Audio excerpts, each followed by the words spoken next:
प्यारे दोस्तों, इस कायनात में इंसान के लिए अल्लाह ताला ने कई तरह की आजमाइशें रखी हैं। यह कहानी एक नेक औरत की है जिसने अपनी जिंदगी में तवक्कुल और इबादत को हमेशा फर्ज दी। जब एक अमीर शख्स ने उस पर झूठा इल्जाम लगाया तो उसके ईमान और अल्लाह पर भरोसे ने उसे मुसीबतों से बचाया। एक समय की बात है, एक छोटे से गांव में आरजू नाम की एक नेक औरत रहती थी। उसका जीवन अपने पति अशर के साथ बहुत अच्छा था। अशर गांव के सरपंच थे और उनकी ईमानदारी और जकात के लिए उन्हें सब लोग प्यार करते थे।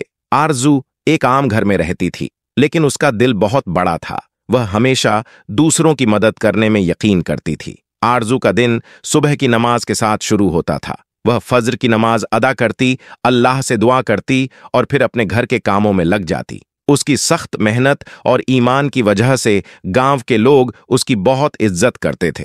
आरजू के जीवन में खुशियां थीं, लेकिन एक दिन अशर की अचानक मौत ने सब कुछ बदल दिया। उनकी मौत आरजू के लिए एक बड़ा धक्का था। उसने अपने पति की यादों को अपने दिल में बसाए रखा और उनकी विरासत को आगे बढ़ाने की नीयत बांध ली। वह जानती थी कि अब उसे अकेले ही अपनी जिंदगी को संभालना है, क्योंकि अल्लाह ने उसे औलाद नहीं दी थी और न ही आसपास कोई रिश्तेदार था जिससे वो मदद ले सकती। अशर की मौत के बाद आरजू को बहुत मुश्किलों का सामना करना पड़ा। गांव वाले उसके लिए रहमत दिखाते थे, लेकिन अकेलापन उसे और भी ज्यादा परेशान करता था। उसने अपना समय अल्लाह की इबादत में बिताना शुरू कर दिया।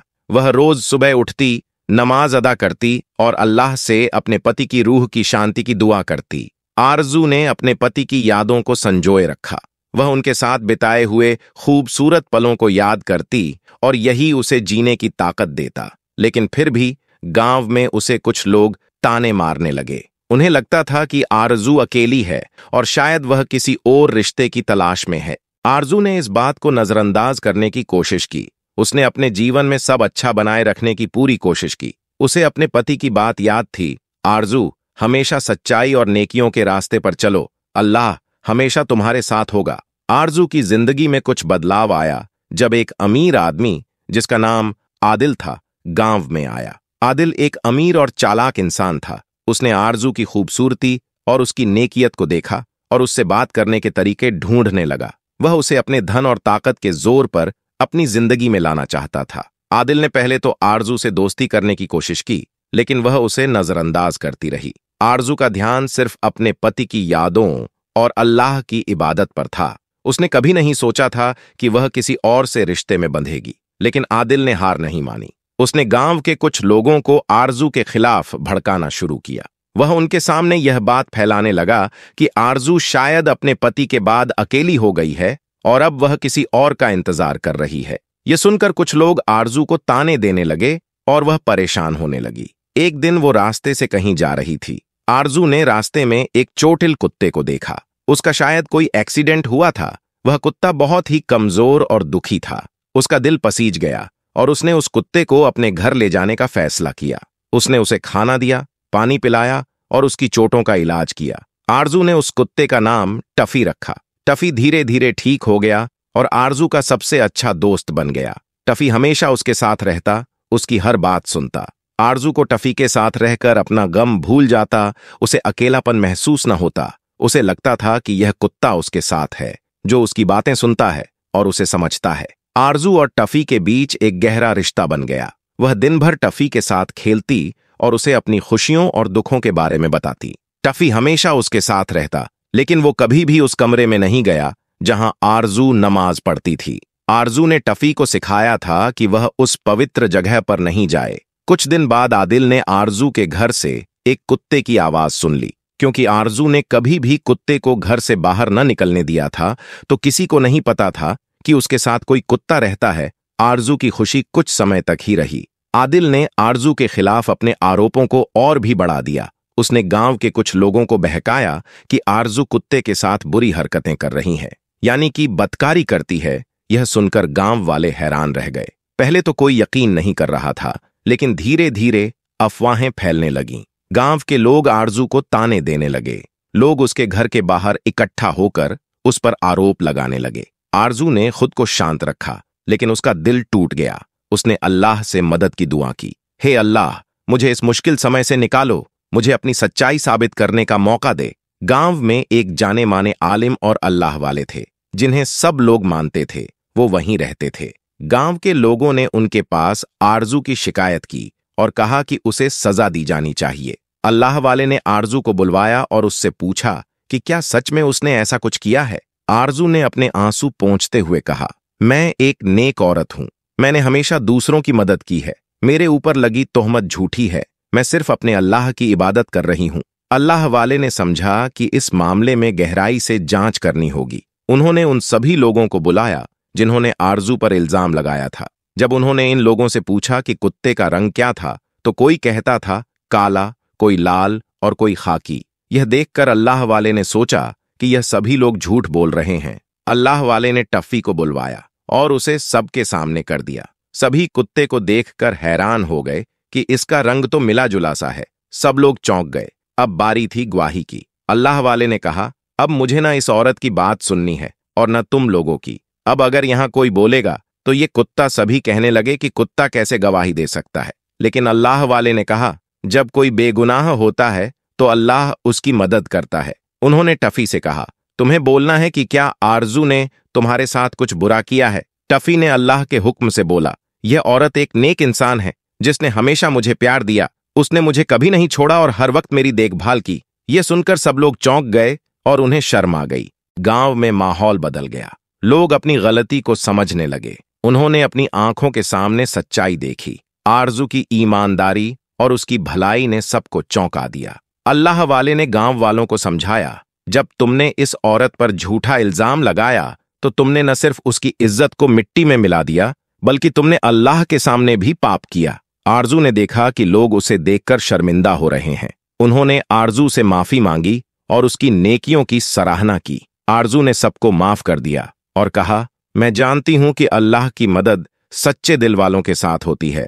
आरजू ने टफ़ी को गले लगाते हुए कहा, तू मेरा सच्चा दोस्त है और तूने मुझे इस कठिन समय में सहारा दिया। टफ़ी ने उसकी बात समझी और अपनी पूंछ हिलाई। यह पल आरजू के लिए बेहद खास था। टफ़ी सिर्फ एक कुत्ता नहीं था, बल्कि आरजू का सच्चा साथी बन चुका था। उसने आरजू की जिंदगी को खुशियों से भर दिया और उसे यह एहसास दिलाया कि अकेलापन किसी के लिए भी अच्छा नहीं होता। इस कहानी से हमें यह सीखने को मिलता है कि हमें कभी भी किसी पर झूठा इल्जाम नहीं लगाना चाहिए।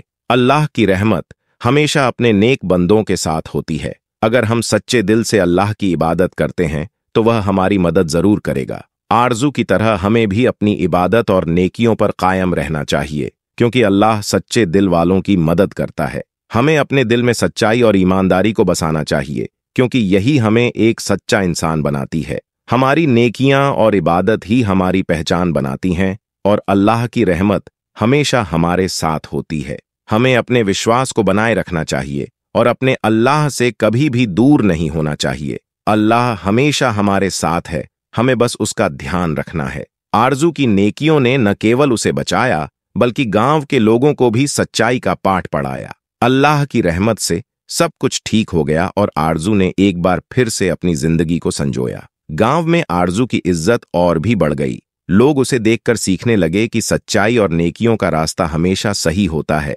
कठिनाई चाहे कितनी भी हो, अगर हम सच्चाई के रास्ते पर चलते हैं तो अल्लाह हमारी मदद करता है। आरजू ने अल्लाह के प्रति अपने विश्वास को बनाए रखा और हमेशा सच्चाई का साथ दिया। उसकी मेहनत और ईमानदारी ने न केवल उसे बल्कि पूरे गांव को सच्चाई का पाठ पढ़ाया। और इस तरह आरजू की कहानी खत्म होती है, लेकिन इसका संदेश हमेशा के लिए हमारे दिलों में बसा रहेगा। इसलिए आइए हम सब मिलकर सच्चाई और नेकियों के रास्ते पर चलें और अपने अल्लाह की इबादत करें। आइए अब एक और वाकया को जानते हैं। एक समय की बात है, एक छोटे से गांव में एक नेक दिल औरत जिसका नाम इनायत था रहती थी। इनायत एक साधारण जीवन जीती थी, लेकिन उसके दिल में अल्लाह की इबादत और दूसरों की मदद करने का जुनून था। वह हमेशा खैर और भलाई के कामों में लगी रहती, चाहे वह गरीबों को रोटी देना हो या बीमारों की देखभाल करना।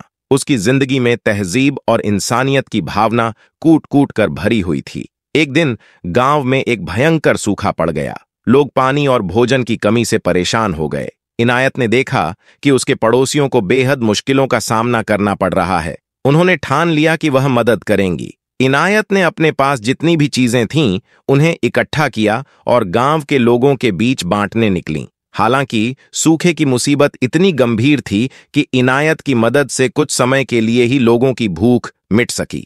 लोग परेशान हो गए और धीरे धीरे उनकी उम्मीदें टूटने लगीं।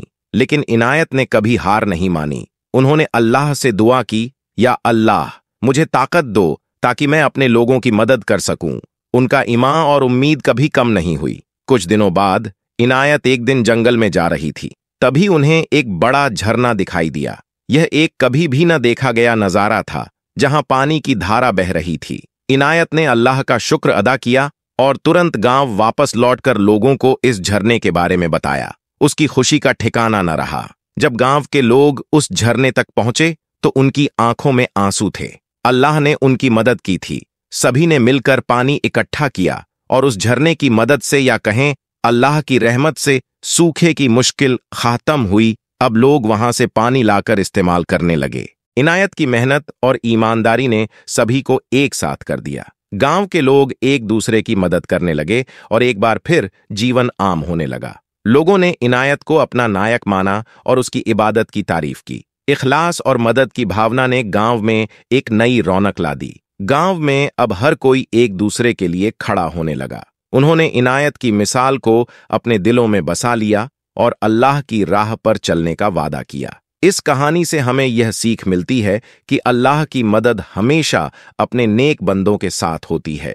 जब हम दूसरों की मदद करते हैं और सच्चे दिल से दुआ करते हैं तो अल्लाह हमारी मुश्किलों को हल कर देता है। इनायत की कहानी हमें याद दिलाती है कि अल्लाह की रहमत कभी भी निहायत ही अनायास रूप से आ सकती है। बस हमें अपने ईमान और मेहनत पर विश्वास बनाए रखना चाहिए। अल्लाह हमेशा अपने सच्चे बंदों की मदद करता है और यही हमारी सबसे बड़ी ताकत होती है।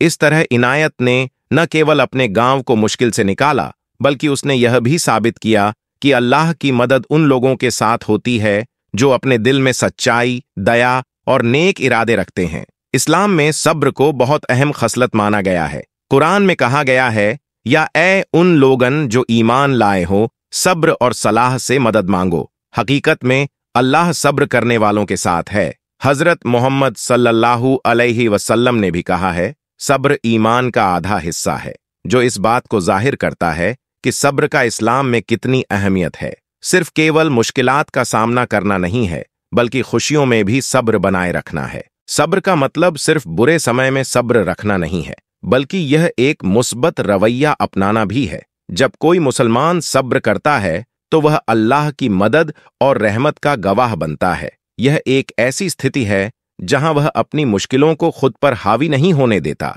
बल्कि अल्लाह पर एतमाद रखते हुए मुश्किलात का सामना करता है। इसके अलावा सब्र को अदा करने का मतलब है कि हम अपने आसपास के लोगों के प्रति भी सब्र रखें। हमें दूसरों के साथ भी सहनशीलता दिखानी चाहिए, चाहे वे हमारे दोस्त हों या खानदान के अफराद। इस्लाम में सब्र का यह पहलू हमें सिखाता है कि हमें एक दूसरे का सहयोग करना चाहिए और एक मुआशिरा के रूप में मुत्तहिद रहना चाहिए। एक और अहम बात यह है कि सब्र सिर्फ एक जाती खूबी नहीं है, बल्कि यह समाजी ताल्लुकात को मजबूत करने में भी मदद करता है। जब हम अपने परिवार, दोस्तों और समाज के बारे में सब्र दिखाते हैं तो यह आपसी मोहब्बत और समझ को बढ़ावा देता है। यह इस्लामी तालीमात का एक अहम हिस्सा है, जो हमें सिखाता है कि मुश्किलात का सामना कैसे किया जाए और दूसरों के साथ कैसे हमदर्दी और हिमाया किया जाए। इसलिए सब्र न केवल एक खूबी है, बल्कि यह एक जीवन का नजरिया है जो हमें हमेशा मुस्बत बनाए रखता है, चाहे सूरत हाल कैसी भी हो। अल्लाह ने सब्र करने वालों के लिए बेशुमार इनामात वादा किए हैं और यह हमें याद दिलाता है कि हर मुश्किल का एक अंत होता है और सब्र का फल हमेशा मीठा होता है। दोस्तों, कमेंट में हमें जरूर बताइएगा कि आपने इस कहानी से क्या सबक हासिल किया। उम्मीद करते हैं वीडियो पसंद आई होगी। इसे लाइक करते हुए दोस्तों के साथ शेयर करना मत भूलिएगा। आने वाली वीडियो में दोबारा आपसे मुलाकात होगी। तब तक के लिए अल्लाह हाफिज।